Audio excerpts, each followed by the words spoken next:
अकबर का साला हमेशा से ही बीरबल की जगह लेना चाहता था। अकबर जानते थे कि बीरबल की जगह ले सके ऐसा बुद्धिमान इस संसार में कोई नहीं है, फिर भी जोरू के भाई को वो सीधी ना नहीं बोल सकते थे। ऐसा करके वो अपनी लाडली बेगम की बेरुखी मोल नहीं लेना चाहते थे।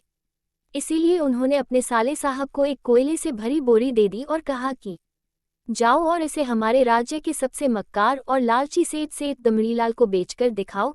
अगर तुम ये काम कर गए तो तुम्हें बीरबल की जगह वजीर बना दूंगा।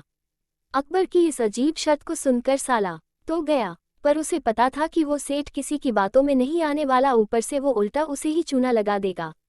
हुआ भी यही, सेठ दमड़ीलाल ने कोयले की बोरी के बदले एक ढेला भी देने से इनकार कर दिया। साला अपना सा मुंह लेकर महल वापस लौट आया और अपनी हार स्वीकार कर ली।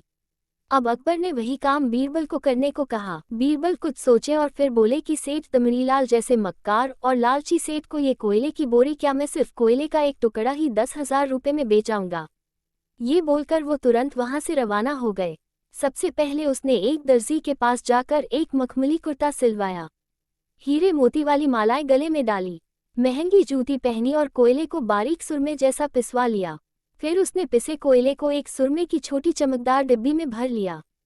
इसके बाद बीरबल ने अपना भेष बदल लिया और एक मेहमान घर में रुककर इश्तिहार दे दिया कि बगदा से बड़े शेख आए हैं जो करिश्माई सुरमा बेचते हैं, जिसे आंखों में लगाने से मरे हुए पूर्वज दिख जाते हैं और यदि उन्होंने कहीं कोई धन गाड़ा है तो उसका पता बताते हैं। ये बात शहर में आग की तरह फैली। सेठ दमड़ीलाल को भी ये बात पता चली। उसने सोचा जरूर उसके पूर्वजों ने कहीं न कहीं धन गाड़ा होगा। उसने तुरंत शेख बने बीरबल से संपर्क किया और सुरमे की डिब्बी खरीदने की पेशकश की। शेख ने डिब्बी के 20,000 रुपये मांगे और मोल भाव करते करते 10,000 में बातें हुई। पर सेठ भी होशियार था। उसने कहा मैं अभी तुरंत ये सुरमा लगाऊंगा और अगर मुझे मेरे पूर्वज नहीं दिखे तो मैं पैसे वापस ले लूंगा।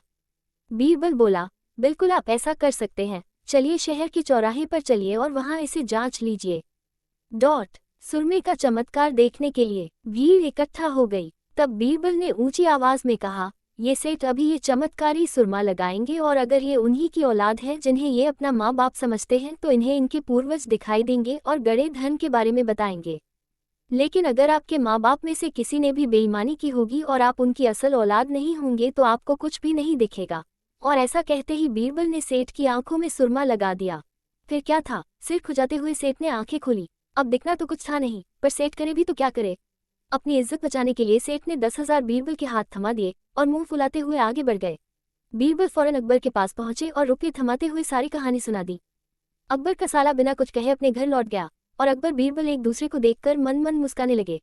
इस किस्से के बाद फिर कभी अकबर के साले ने बीरबल का स्थान नहीं मांगा।